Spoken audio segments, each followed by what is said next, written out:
Earlier, back in Chapter 5, we looked at process scheduling, ways of sharing the CPU time among several running programs. We've also looked at other shared resources, for example, printers, disk drives, and so on. One of the most fundamental things processes share, other than CPU time, is memory. In Chapter 8, we look at various ways to manage the sharing of memory in a multi-programmed environment where several programs are loaded into memory at once.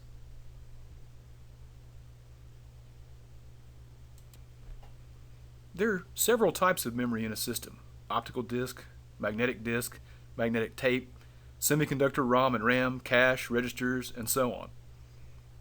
The only types of memory a process can directly reference are CPU registers, and there are very few of those, and main memory locations, mostly dynamic RAM and some ROM.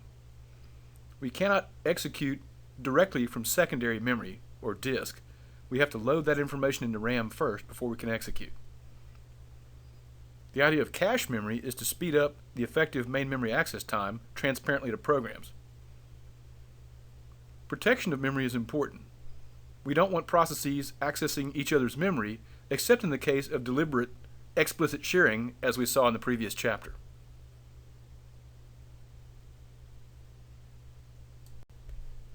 The way we do memory management in a computer system depends to a large extent on what kind of support is built into the hardware. As we mentioned, one of the things we need to make sure of is that each process has its own memory space independent of the others. One simple way to do this is for the system to have dedicated registers to specify the range of allowable memory that a process can access.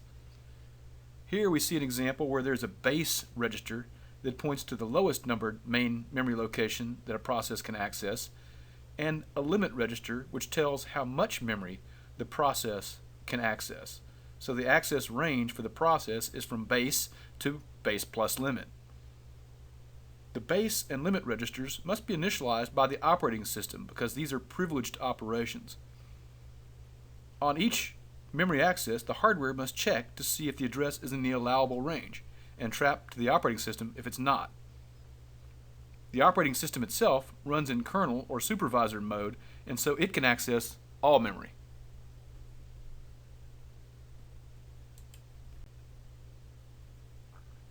When a program is written and compiled, it is not usually known exactly where in main memory the code and data will eventually be loaded.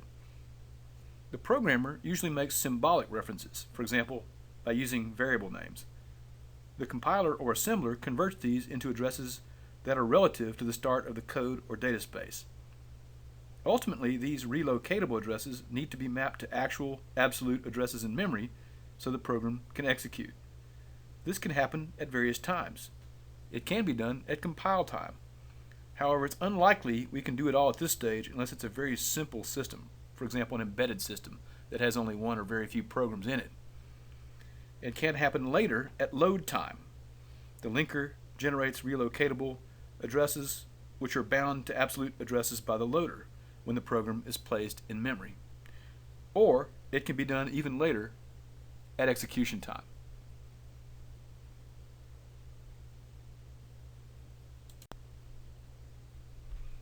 There are various points in the processing of a program where addresses of instructions and data are mapped or manipulated.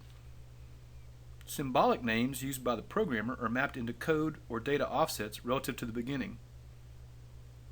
The linker combines one or more object files into an executable program.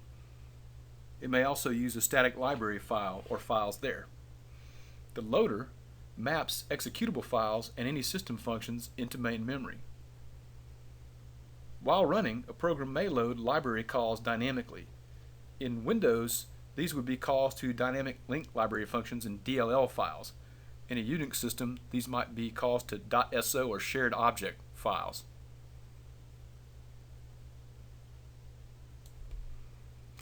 In most modern computer systems, we deal with two memory address spaces: logical, sometimes called virtual, and physical. Physical address space is what the actual main memory chips, whether they're on DIMMs or whatever, use. The logical addresses are what the programmer uses via the compiler. Whether the binding occurs at compile time or load time, the program running on the CPU generates logical addresses, but ultimately these have to be translated into physical addresses for the main memory system to do its thing. This translation, or mapping, is typically done by a hardware device called the MMU, or Memory Management Unit. This could be an off-chip device, but nowadays is usually located on-chip with the CPU.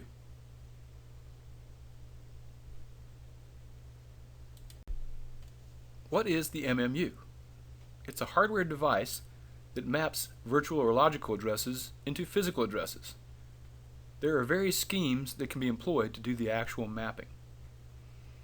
The most basic scheme involves simply adding a constant value, the value in the relocation register, to the program's logical addresses to form the physical addresses. Real mode programming in an Intel x86 system running MS-DOS had 4 relocation registers: CS, DS, SS, and ES. It was a crude but workable system. The user program deals with logical addresses. It never actually sees the real physical main memory addresses. The main point of this is that programs can be written without regard to the actual physical main memory locations they will ultimately be run from.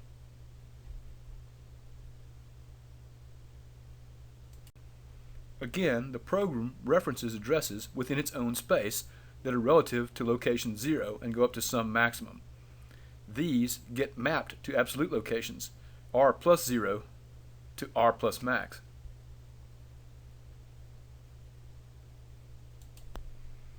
So far, we have been working under the assumption that all code executed by a program must be mapped from logical to physical space all at the same time, either when it is linked or loaded. In modern systems, it is often the practice to load procedures, functions, or methods into memory only when they are actually used, dynamically. If and when a routine is called, it is loaded. If it's never called, it's never loaded. This way, seldom called but large code need not take up memory unless it is really needed.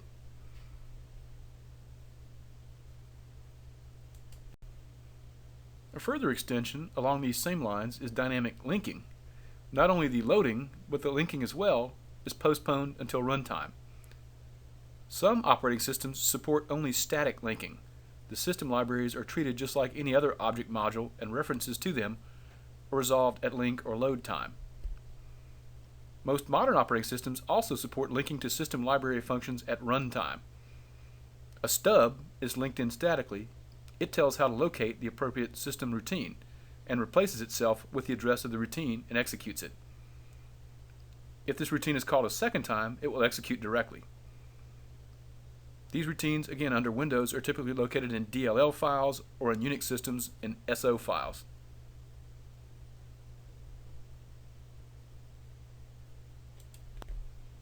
A process must be loaded into main memory to execute. However, we have a finite amount of main memory available. If the processes that are active require more memory than is available, we can swap them in and out of main memory to execute. To accomplish this, we need a large and fast disk. It is common to swap out lower priority processes. The bigger the process is in terms of actual memory usage, the longer it takes to swap it in or out.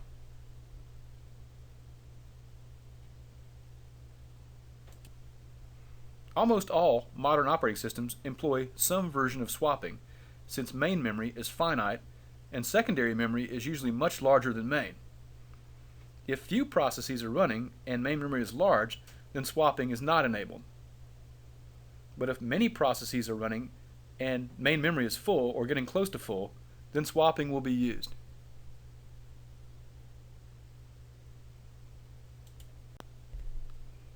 In any given computer system, we must make room in main memory for both the operating system and all the application programs.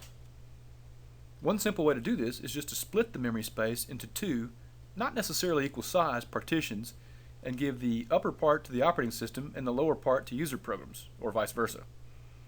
The operating system needs to own the part of memory where the interrupt vector table is located, which, if fixed, is usually at the lower numbered memory locations. Many modern CPUs allow the vector table to be placed wherever the operating system wants it. The operating system has its range of memory locations, and each application program has its range of memory addresses. In this approach, contiguous allocation, each process is given a contiguous range of memory locations between one starting location and one ending location. As we mentioned before, a relocation register can be used in this scheme to mark the start of a given process's memory space, and a limit register can be used to make sure it doesn't access memory past the end of its allocated space.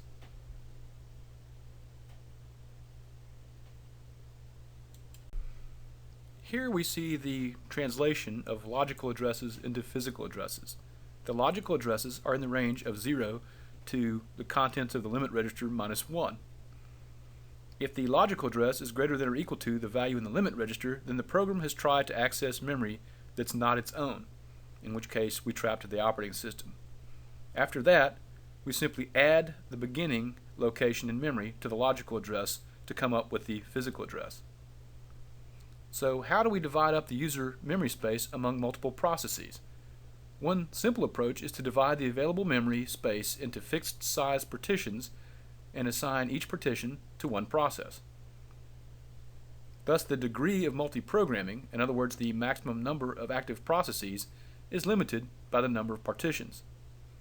This method is simple, but if the partitions are all the same size, this doesn't map well to real computing environments, since some processes need more memory than others.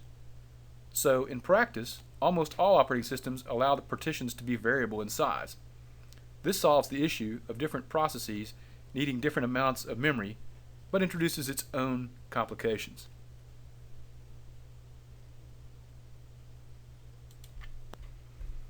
Here we see that the operating system keeps a table of which parts of memory are assigned to which process.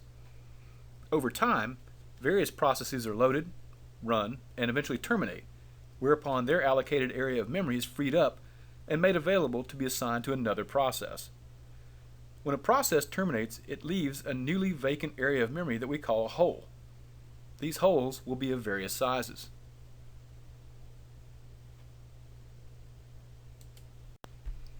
Now, when a new process is being activated, the operating system needs to find a suitable partition of memory to allocate to it. Since, for now, we are assuming the allocation of one contiguous area of memory, that one block of memory has to be large enough to hold all of that process, its code, its data, its stack, its heap, whatever. We, in other words the operating system, must find a hole that is at least as large as the process's memory space and allocate it. How can the operating system do this? Various algorithms exist. The idea of first fit is to minimize the time it takes to allocate memory. So we just find the first area of memory that's big enough and we assign that to the process. The best fit algorithm looks at all the holes and allocates the one that exceeds the required amount by the least. In other words, it tries not to waste memory. This takes longer because all the holes must be examined to see which one is the best fit. Worst fit tries to avoid the problem of best fit, which is the small extra spaces that wind up being left over. So worst fit allocates the largest hole, which will give a larger leftover hole, which we hope can be more easily used in the future. This sounds good, but in practice doesn't usually work out to be the best.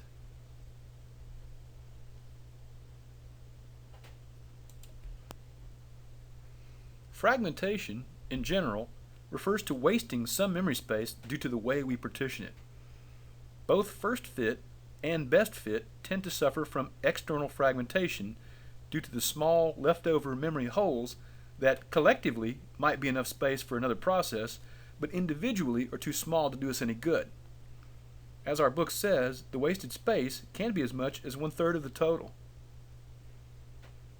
Internal fragmentation is the opposite of external fragmentation. It is caused when you allocate a block of memory that is more than what the process needs, and some of that block is therefore wasted, internal to the block. Another possible way to reduce external fragmentation is to allow a process's memory space to be non-contiguous. The techniques we look at next will do that.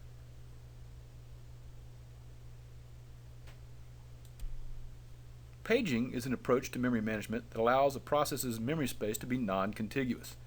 It avoids external fragmentation at the expense of some internal fragmentation. It also avoids the need to fit processes to holes. How it works? Physical main memory is divided into fixed size page frames. These are usually chosen equal to the hard disk sector size or some multiple of it. Logical or virtual address space is broken into pages of that same fixed size. The system keeps track of which page frames are in use and which are free at any given time. The pages of a process can be allocated to any available page frame, whether or not they are contiguous. Obviously, this will require a more complex mapping scheme than just a relocation and limit register.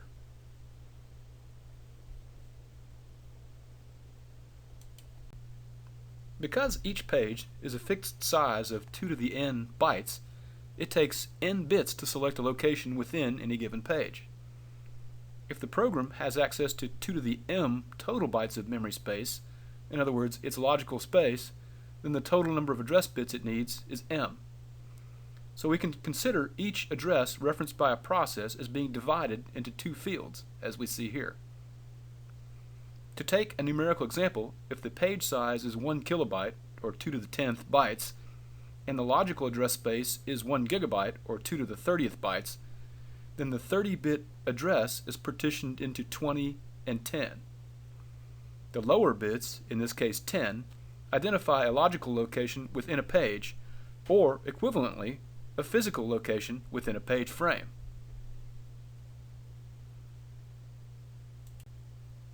The upper bits, in this case 20, are used to index into a page table from which we obtain the physical page frame number, F, which tells us where the physical page is located in main memory.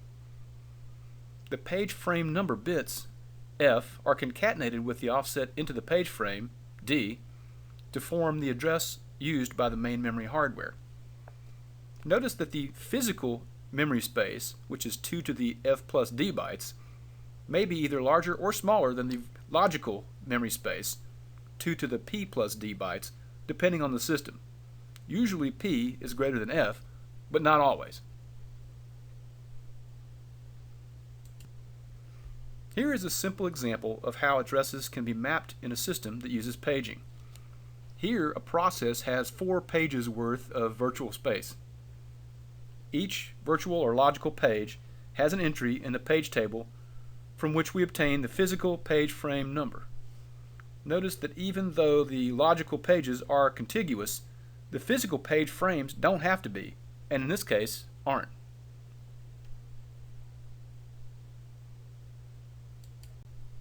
Here is another example showing contents within each page. Note that these are artificially very small pages just to illustrate the concept. A real system would have many megabytes or gigabytes of memory space, and the page size would be something from 512 bytes to maybe 8 kilobytes or so. Here, if the process needed space for one more thing, say Q, it would need a page 4, which would map somewhere in memory, and we would have internal fragmentation. The best case is where a process uses exactly n pages. In this case, there'd be no fragmentation. The worst case would be where a process uses n pages plus 1 byte. In that case, we would have to allocate n plus 1 pages, and the last page would be almost completely wasted. The average case is that we waste about 1/2 of the last page. This would be an argument for small pages, because we would waste less memory. However, there is overhead associated with the mapping process, and each page gives us a cost, so that argues for larger page sizes. Given increased disk and main memory sizes, increased disk speed, memory prices going down, and so on, the trend has been toward larger page sizes in modern operating systems. Some even support multiple page sizes.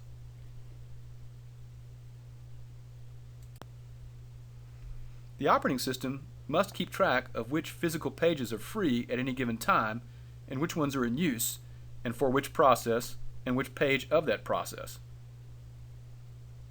When a process is activated, its pages, or at least an initial subset of them, must be loaded into physical main memory.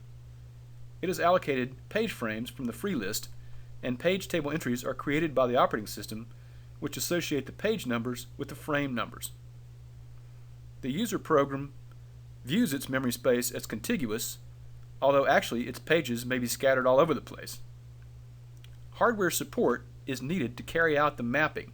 In other words, we need address translation hardware. How does this all work?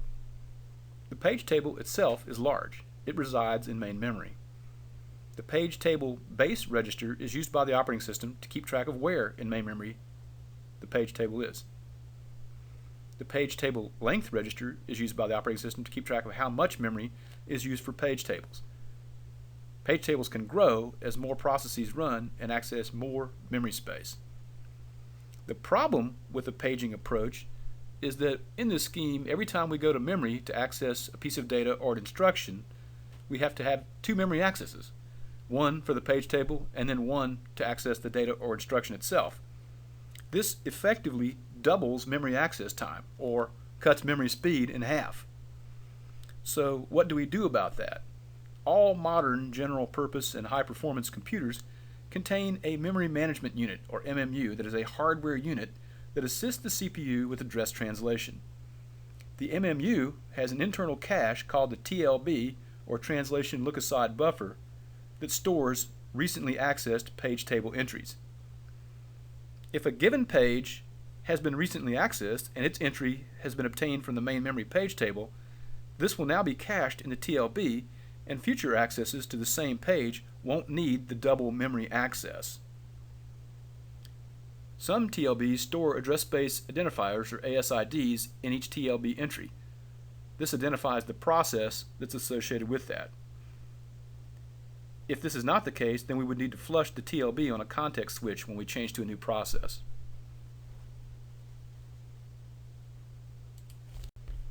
An associative memory can be used inside the MMU to implement the TLB. This is a special kind of memory that we'll look at in more detail in the computer architecture course, that can be searched very quickly due to the use of parallel hardware. So the MMU can detect almost instantly whether a given page table entry is cached in the TLB due to that page having been accessed previously. If so, there is no need to reread the information from the main memory page table, and so we save time. We can immediately access the item in physical main memory. Why might a page table entry not be cached in the TLB? It could be that this is the first time this particular page has been accessed. Or it could have been accessed before, but it's been a while and the TLB has filled up. The TLB is of finite and usually relatively small size due to the cost of building associative memories. Once it fills up, every time a new page is accessed, a previously cached page table entry must be discarded.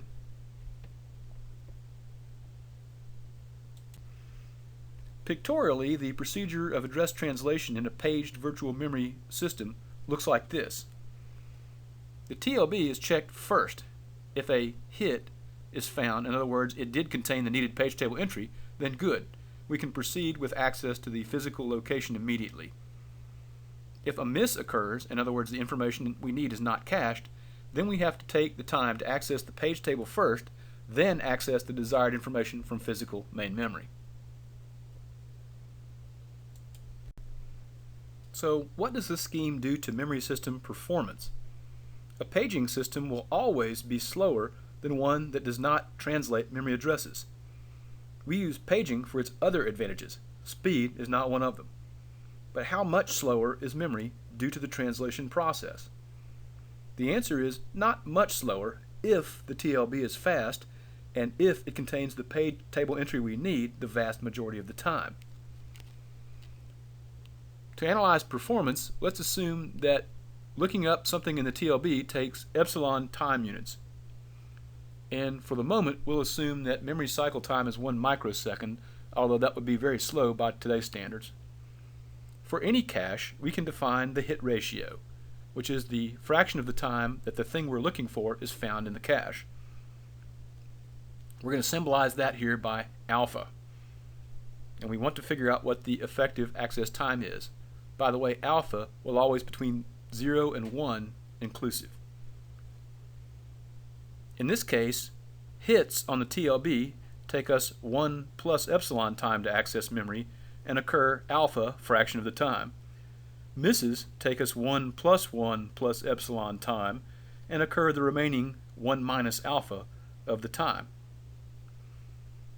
In general, if main memory access takes n time, we get effective access time equal to 2n plus epsilon minus n alpha.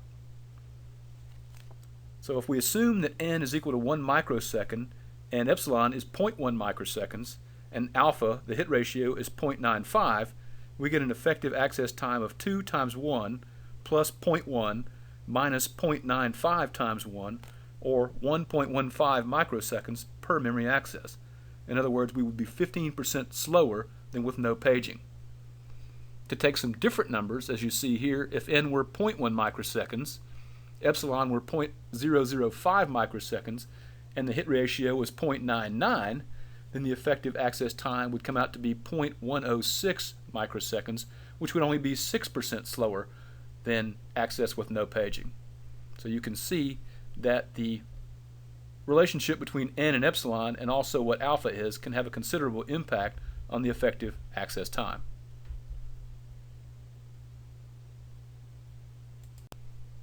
Some TLBs allow certain entries to be locked in, or as the book says, wired down, so they will always be available. This might be done for kernel pages, for example. We also noted that some TLBs support including an ASID, or address space identifier, with each entry to identify which process a page belongs to. The operating system needs to keep up with which process owns each page to provide protection so that processes don't access memory they're not supposed to. Extra bits in each page table entry, besides the physical page frame number, keep track of this. Other bits in each page table entry can be memory protection bits, a bit or bits associated with each entry. A single bit might choose between read-only or read-write access, or we might have multiple bits to allow more levels of accesses, for example, read, read-write, execute, and so forth. Another bit can be used to indicate whether a page is valid as part of the process address space or not. In other words, there may be more possible logical address spaces than a given process actually has access to.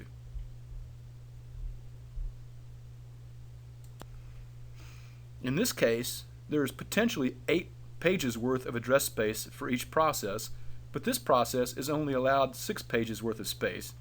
So pages 0 through 5 are marked as valid in the page table, while pages 6 and 7 are marked as invalid.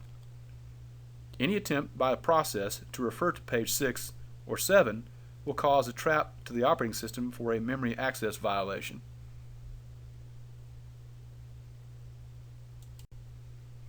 Page systems can allow processes to share access to common pages of memory. This is particularly useful when many users want to run the same program, which doesn't change while running. Instead of making a separate copy of that code in physical main memory for each instance, the operating system can load just one copy of the shared information and set all the processes' page table entries to point to the same page frames. Any pages that are unique to a given process are mapped separately in each page table. This would typically be private code or data. For example, we might have 3 users running the same text editor or word processor or any other program, but they're editing different documents. So they'd have shared code pages, but their document data pages would be separate.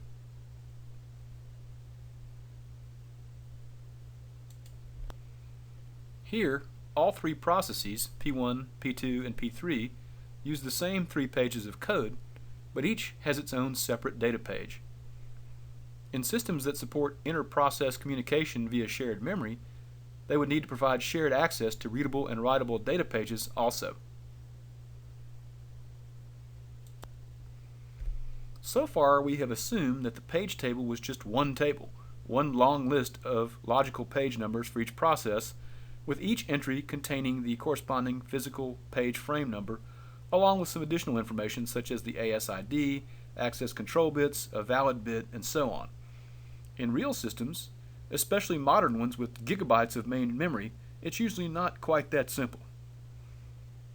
Hierarchical paging, hashed page tables, and inverted page tables are common ways of handling translation via page tables in systems where we have a large logical and physical memory space, while pages themselves are relatively small, such that the system has a lot of pages and physical page frames to manage.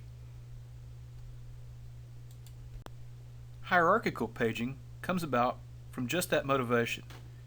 If we have a large logical space for each process and lots of processes, we have potentially a huge amount of pages to manage. A single monolithic page table would have to be very large. For example, if a process has 4 gigabytes of logical space, but the page size is 4 kilobytes, then each process can have up to 1 meg entries in its page table, since 2 to the 32 divided by 2 to the 12th is 2 to the 20th. If each entry is 4 bytes long, then the page table size could be 4 megabytes.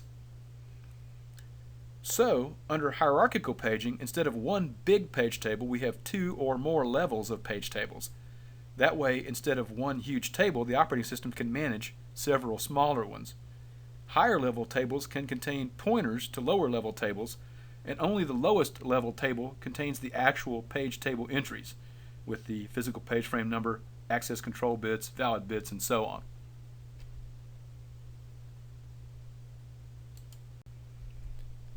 So we have entries at one level pointing to the starting location of tables at the next lower level, which are then indexed to obtain a pointer to the next lower level, and so on, until the lowest level table entry points us to the actual physical page. Here we see a 2-level lookup scheme. We have a top level which points us to the bottom level table, and from there we get the actual code or data locations in physical memory.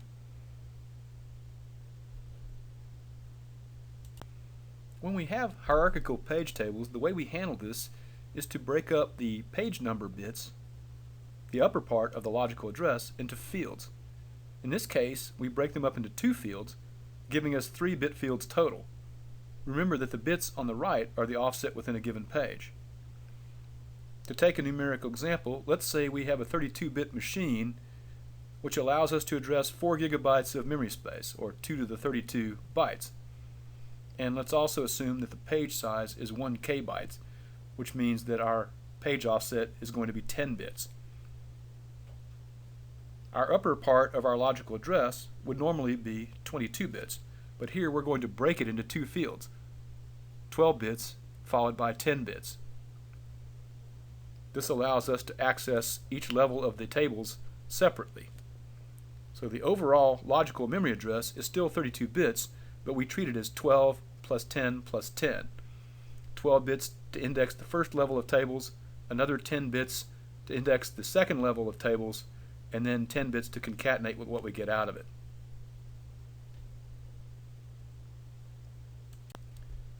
So again, you can see here that we use the upper 12 bits, P1, to index into the outer or top level table, which of course can have up to 2 to the 12th entries in it. The output we get from that table points us to the start of a table at the lower level. The next 10 bits, P2, are then used to index into that table. The output we get from the lowest level table tells us the physical page frame number in main memory. As always, the remaining bits, D, 10 in this example, identify a specific memory location within that page.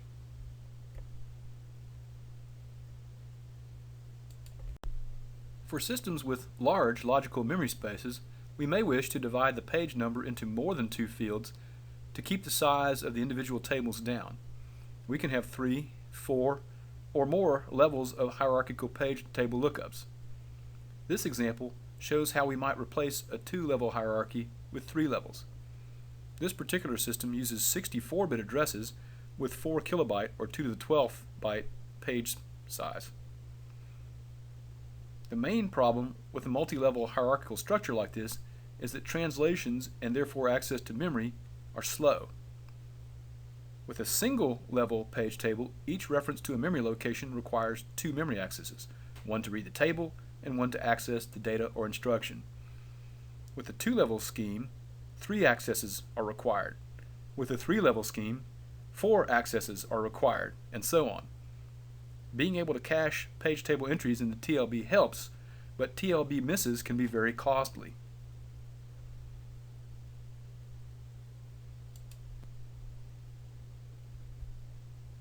If we want to avoid some of the difficulties associated with single-level or hierarchical page tables, an alternative is using hashed page tables.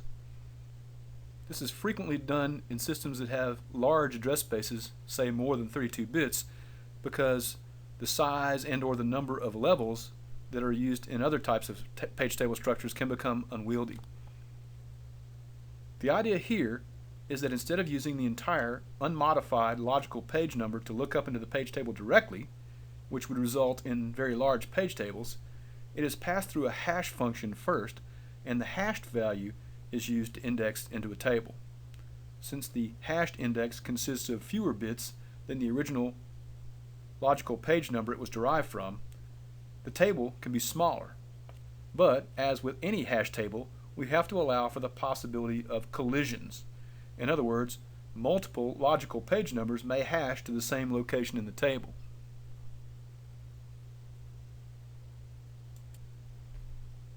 Because collisions are possible, each entry in the hash table is not just a single translated address, but a linked list consisting of one or more entries.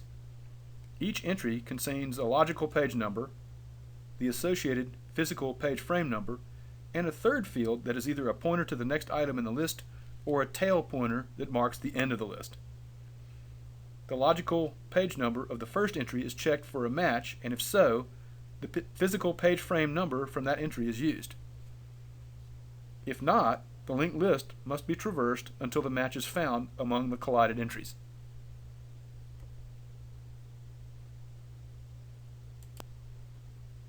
Most of the time, systems have a separate page table for each process, since every process has its own logical address space. Given many processes and a large logical address space for each one, the total memory used for page tables can turn out to be an appreciable portion of the overall system's physical memory. This is obviously not what we want. We want most of memory actually available for the operating system and user processes, not taken up by the page tables. Inverted page tables get around this by having only one table, with entries corresponding to each physical or real page frame of memory. So, for example, if a system has 4 gigabytes, which is 2 to the 32, of physical memory, and the page size is 4 kilobytes, or 2 to the 12th, then the table needs only 2 to the 32 divided by 2 to the 12th, or 2 to the 20th, or 1 meg entries, no matter how many processes exist, and no matter how large their address space.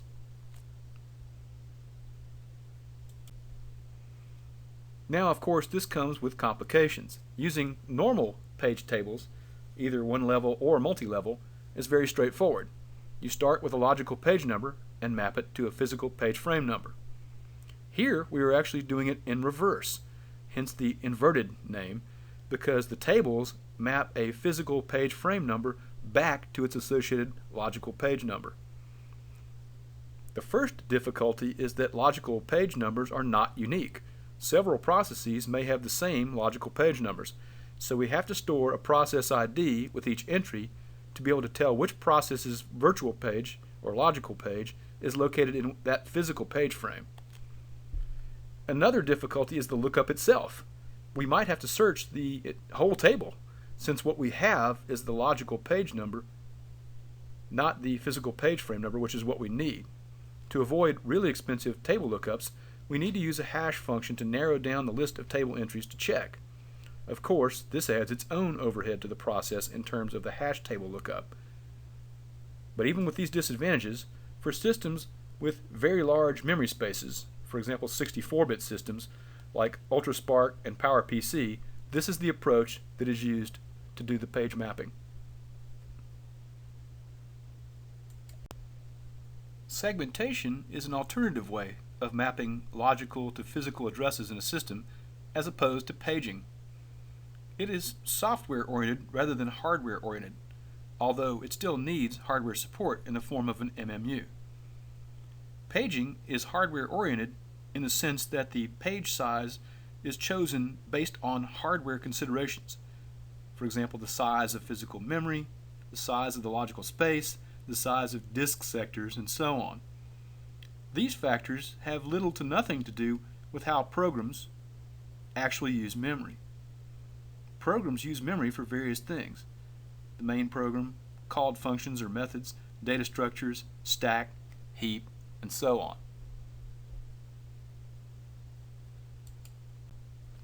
These items may be smaller than a page or larger, often much larger. Mapping based on fixed size pages is very artificial from a software point of view. A more natural mapping from a programmer's perspective would be to map each logical unit or segment of a process as a unit, all in one mapping. As in a paged system, in a segmented system, addresses within a segment are contiguous. But also, the several segments, like the pages, do not have to be, and usually aren't, mapped contiguously into physical main memory. They can begin anywhere. And since segments, unlike pages, are variable in size, they can end anywhere too. Every item within a segment has an offset from the beginning of the segment, but that segment could begin anywhere in main memory.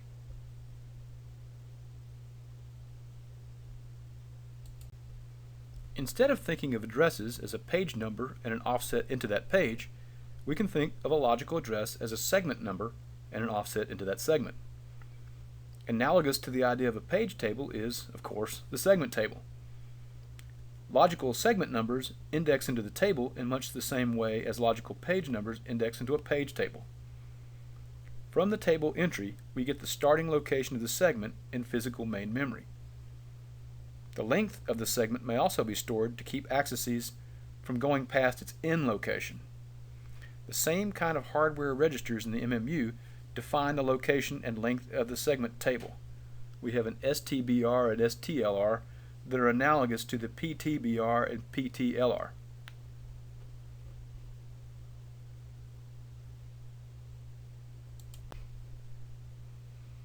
As far as the additional information obtained from the segment table lookup is concerned, it is much like what we get out of a page table.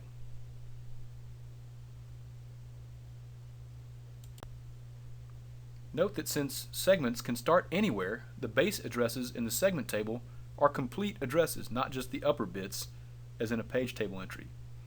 And since the segments don't start on fixed boundaries like pages, instead of just concatenating the offset within a page with a physical page frame number, we have to add the offset to the starting address of the segment. That gives us the actual physical main memory address. As in a page system, the segment table or tables are stored in main memory, but to save translation time, the most frequently or recently used segment translations are stored in the MMU's TLB, so we can avoid doing continual table lookups that cost us time.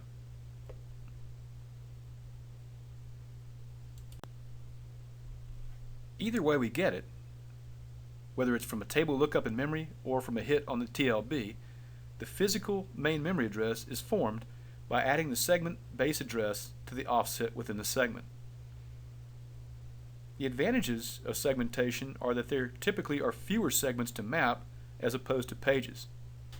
Software is supported in a more natural manner. The disadvantages include having to fit segments into the available holes in memory, which results in external fragmentation.